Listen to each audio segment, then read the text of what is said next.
ஓம் ஸ்ரீ குருப்பியோ நமக. நன்றாக குருவாழ்க, குருவே துணை.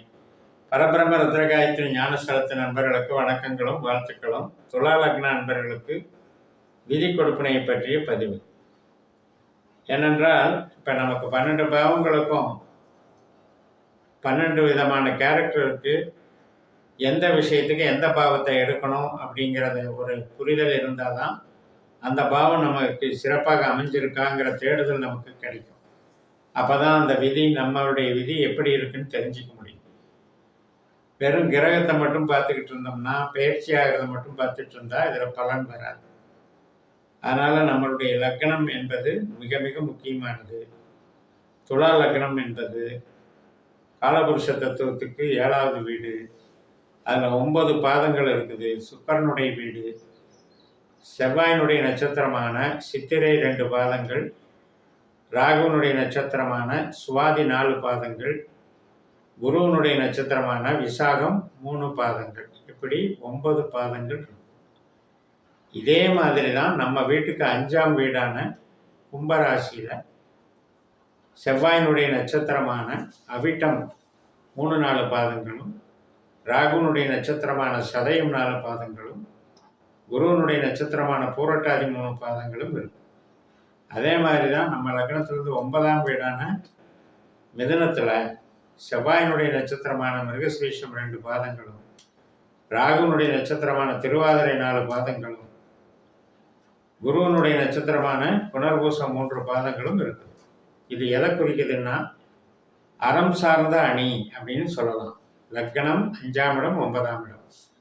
அதாவது லக்னம் என்பது நம்ம சிந்தனையும் செயல்பாட்டையும் நம்மளுடைய தோற்றத்தையும் குறிக்கிறது.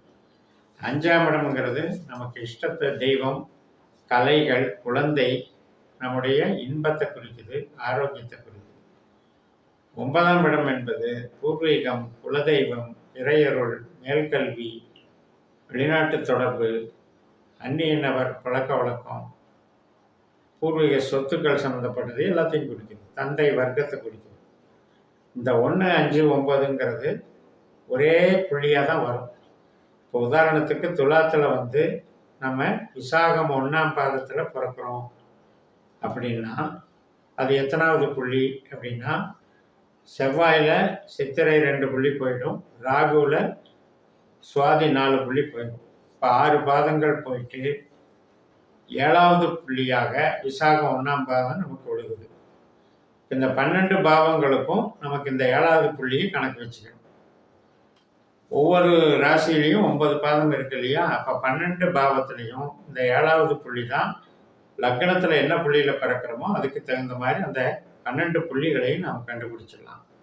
அந்த 12 புள்ளிகளும் எதில் ஒன்றுபடுதுன்னா இந்த 3 அணியாக பிரிக்கிறதுல ஒன்றுபடுது. இப்போ நான் எப்படி 1, 5, 9 அப்படிங்கிறது காற்று ராசிகளான துலாம், கும்பம், மிதுனத்தை சொன்னோம். அது மாதிரி 2, 6, 10 அப்படிங்கிறது நீர் ராசிகளான நமக்கு விருச்சிகம், மீனம், கடகத்தை குறிக்குது. அதே மாதிரியான 3, 7, 11 அப்படிங்கிற விஷயத்துக்கு நெருப்பு ராசிகளான தனுசு, மேஷம், சிம்மத்தை குறிக்குது. 4, 8, 12ன்னு சொல்லக்கூடியது பூமி ராசிகளான மகரம் மற்றும் ரிஷபம், கன்னியை குறிக்குது. இப்போ நம்ம லக்னத்துக்கு 4, 8, 12 ஆகாத பாவம், 3, 7, 11 உறவுக்கு சந்தோஷம் கொடுக்குற பாவம், திருமண வாழ்க்கையும் உடன் பிறந்தவர்களை குறிக்கிற பாவம், 2, 6, 10ங்கிறது தொழிலை குறிக்கிற பாவம். இப்படி நம்ம பிரித்து பலன் பார்க்கணும். இப்போ நம்ம 7வது புள்ளி அப்படின்னு நம்ம எடுத்துட்டோம். விசாகம் 1ஆம் பாதம் லக்னமாக இருக்குது அப்படின்னாலே இந்த 12 பாவங்கள்லையும் 7வது புள்ளி தான். இப்போ நம்ம ஏற்கனவே 1, 5, 9 நம்ம பார்த்துட்டோம்.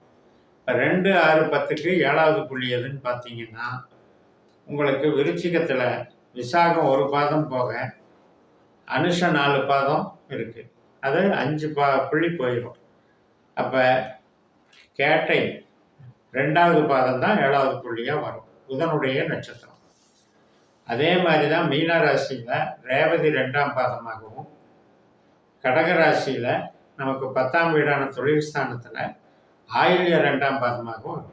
அப்போ ஆயில்யம், கேட்டை, ரேவதி அப்படிங்கிறது தான் நமக்கு பணம், வேலை, அந்தஸ்து, தொழில் இதை எல்லாத்தையும் கொடுக்குது.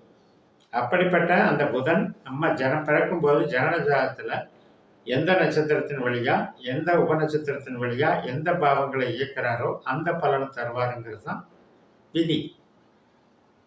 அந்த வகையில் இப்போ நமக்கு 2ஆம் இடமான இதை புதன், அது செவ்வாயினுடைய வீடாக இருந்தாலும் அங்கே புதன் தான் முழு பொறுப்பு ஏற்றுக்கிறார் பணம் சம்பாதிக்கிறது. அதே மாதிரி ஒரு வேலை செய்கிற விஷயத்த அங்கே ரேவதிங்கிற புதனுடைய நட்சத்திரம் செய்யுது. ஒரு சொந்த தொழில் செய்கிற விஷயத்த ஆயில்யம்னு சொல்லக்கூடிய புதனுடைய நட்சத்திரம் கடகராசியில் செய்யுது. இப்படி இந்த 2, 6, 10ங்கிற விதி கொடுப்பனையின் மூலம் நமக்கு அந்தஸ்து, தொழில், பணவரவு எல்லாமே நடக்குது.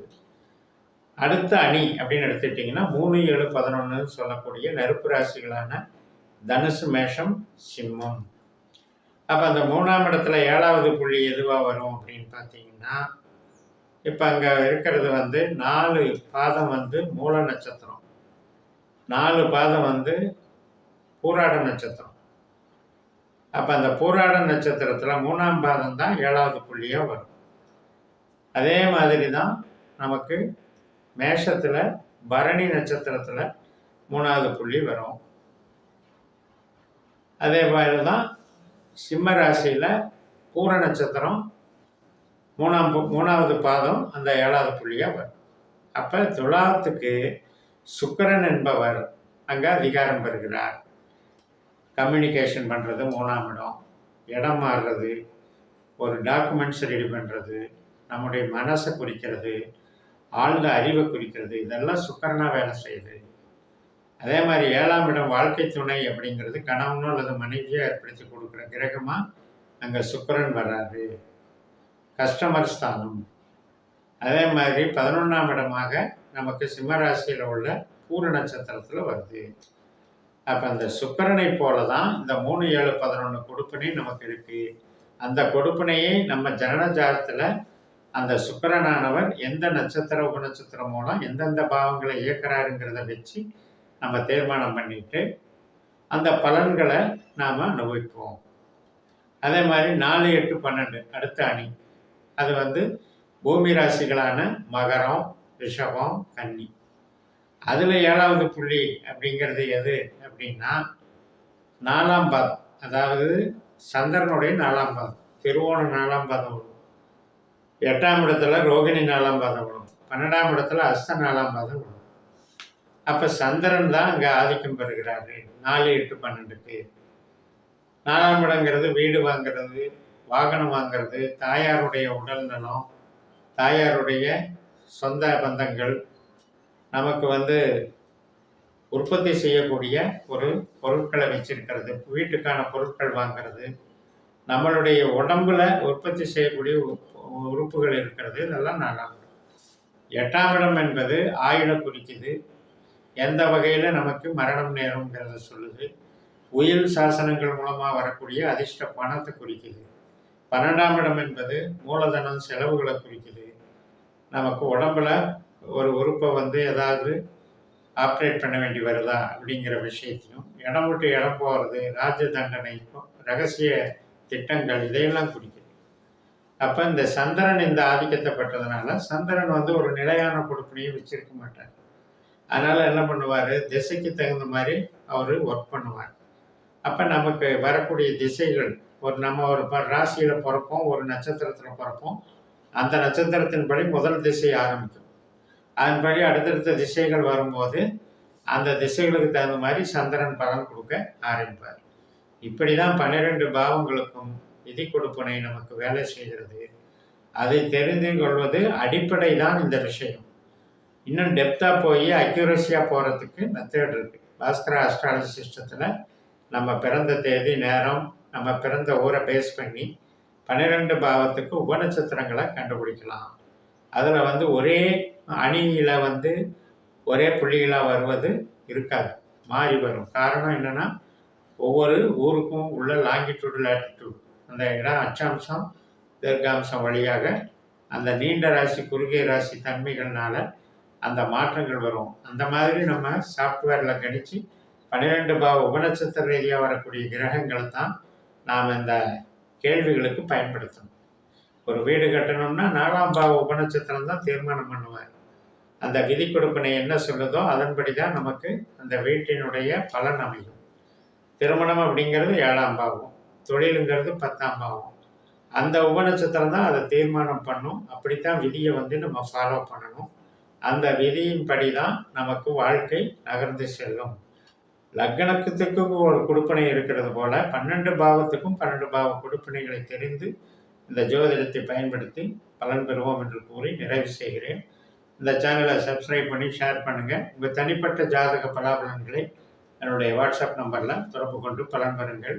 உங்களிடமிருந்து விடைபெறுகிறேன். உங்கள் JMS. நன்றி, வணக்கம்.